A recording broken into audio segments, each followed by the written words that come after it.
अक्षय शिंदेच्या मृतदेहामध्ये आढळले मोठे पुरावे। 2 दिवसा अगोदर बदलापूर प्रकरण।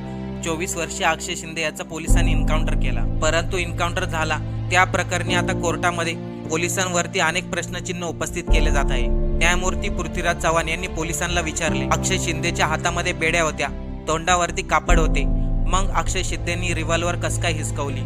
याशिवाय न्यायमूर्ती पृथ्वीराज चव्हाण म्हणाले, कोणत्याही सामान्य व्यक्तीला बंदूक लोड करता येत नाही, त्याला अगोदर त्या बंदुकीचं प्रशिक्षण घ्यावं लागतं। मग अक्षय शिंदेने बंदूक लोड कशी काय केली?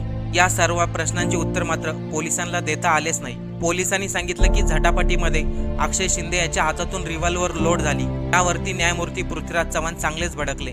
ते म्हणाले, ही काय खेळण्याची वस्तू नाही, कोणतीही बंदूक लोड करण्याचं अगोदर प्रशिक्षण घ्यावं लागतं। ही झटापटीमध्ये अक्षय शिंदेच्या जवळून गोळी डोक्यामध्ये कसं काय लागली? या अनेक प्रश्नांची उत्तरं पोलिसांना देताच आली नाही। आता नेमका अक्षय शिंदेचा एन्काउंटर झाला की